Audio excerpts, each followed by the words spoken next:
What's good, family? What's good? It's your boy, Urban Sports Guru. Getting my morning run in. You know what I'm saying? Gotta keep the body right during all this um, social distancing and everything. Hopefully, everyone's out there being safe. I just want to give you some NFL talk right now about some of the things. Um, it was shown Lamar Jackson working with Antonio Brown. And I'm going out on a limb here. I actually like it. I like it a lot, actually. And I like it a lot because everyone keeps saying, yeah, the Ravens have a young quarterback, blah, blah, blah. Ravens, what they do have is structure from the top down. They have structure. I'm going to say this again for effect. They have structure. And anything that's going to fuck up the, the growth of that young quarterback, you out of here. They going to do them just like New England did them. So the fact that it wouldn't be a huge commitment, the fact that they have heavy hitters in that locker room, they've always had heavy hitters in that locker room. Always. You know what I'm saying? This that's the house that Ray Lewis built. So it's like they've always had those kind of dudes in that locker room to keep shit in line. So they got dudes like that now. What's his name? Don't say Earl Thomas. You got guys like that. You got guys who came from that culture in Seattle, and now they're here, the culture in Baltimore, and it fits right in. You know what I'm saying? It fits right in. The running back, Ingram, like, they got guys like that in that locker room. So anything that's going to get in the way to fuck up the culture, fuck up the structure, you out of here. Point blank period. You out of here. Especially now, they got a young MVP quarterback. What? You pissing him off? Out of here. No questions asked. So I think the risk does not outweigh the reward because anything he does that's out of line, he's gone. They're gonna do him the way Seattle did Josh Gordon. What? Or the way New England did Josh Gordon. I'm sorry. What? You smoking again? Out of here. No questions asked. Nothing to talk about. I actually like it because on the field, I think they can make magic. I think any quarterback can make magic with Antonio Brown on the field. I mean, let's be honest. The one position they're lacking at is is wide receiver. You know, and I mean, you got players. Michael Thomas, I think he had more catches than their entire core of wide receivers. Let's just call it what it is. So what they have with that tight end offense, they traded one of them away. You add Antonio Brown to that offense. Now you have someone that needs to be double covered. You think their running game was a problem before. Wait till you see that then. I actually support the idea. I actually support it because I think they have the structure to deal with Antonio Brown, even when Antonio's at his worst. Because other teams that don't have the structure, they're gonna try to corral him and let's talk, let's hash this out. Huh? What? What you said? Get the fuck out. There's nothing to talk about. What came out your mouth? Get the fuck out. End of story. They're not tolerating that. So I actually like him on the Ravens and the NFL. They move in this extra playoff game, and it was the question of who benefits from this.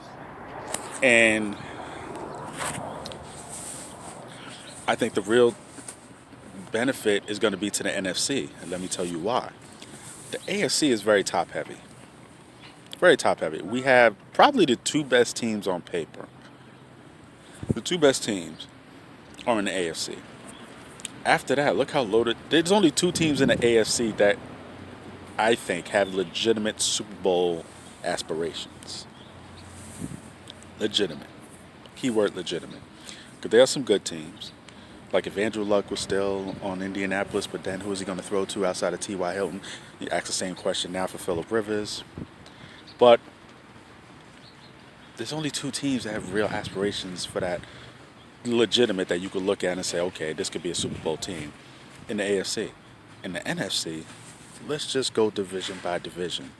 The West, we have Seattle, who got even better on offense. We have the 49ers. That's two teams right there. I didn't even mention the Rams yet. Let's just stick with those two teams.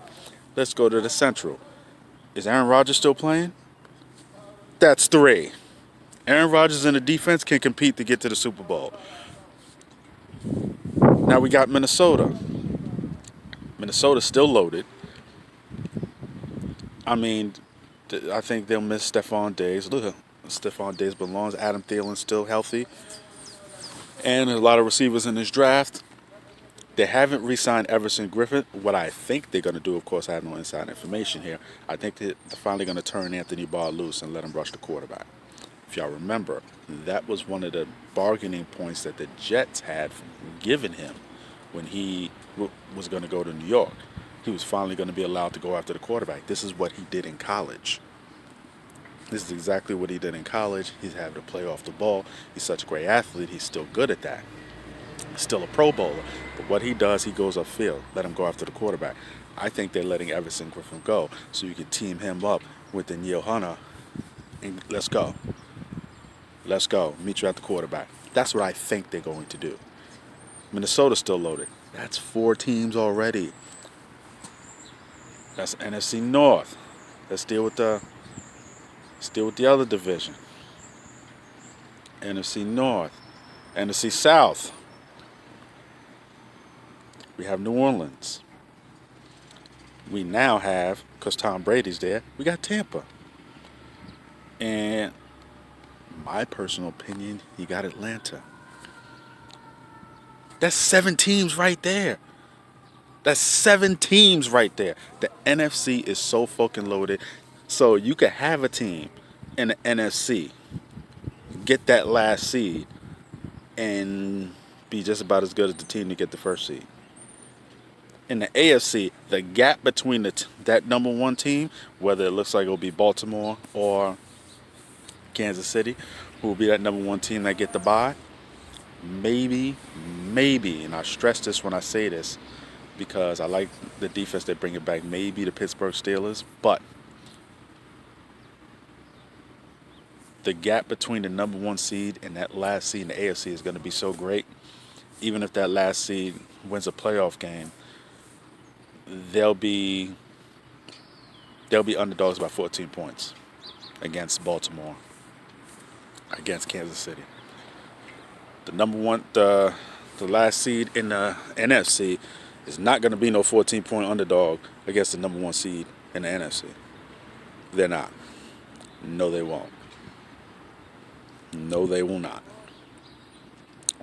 I think the NFC is loaded, very much loaded. And mind you, the Eagles take care of their receiver position. I haven't even mentioned Philly yet.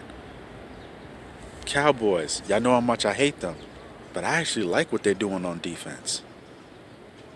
What they couldn't do is stop the run. What did they do? They go in to get Dontari Poe. They go and get Gerald McCoy. You team that up with DeMarcus Lawrence on the outside. They're taking a risk. I think it's a very low risk with Aldon Smith. I mean, they took a risk last year with Robert Quinn. How'd that work out for him? Now he got paid. Damn, shit. I didn't even mention Chicago. That's how loaded the fucking NFC is. That is how loaded. They're calling that an open competition. I don't think it is. I don't think that is. Basically, Nick Foles is doing what I said in my last video Jameis Winston needs to do. Go to a team with a young quarterback, but with a young quarterback that's shaky, where the organization wants to move on, but they've invested in him, so you got to take it from him. That's what Tannehill did last year. Mariota was a number 2 pick. Tannehill did that to him. Nick Foles is going to do that to Mitchell Trubisky. Nick Foles is going to do that to him. He was a former top 5 pick. I think number 2 as well. So you got to add Chicago to that list too. The NFC is fucking loaded, people. I think it's going to be real fireworks in the playoffs this year. Hit the like, hit the subscribe. Let me know what you think. It's your boy, Urban Sports Guru, and I'm out. Stay safe, y'all. Salute.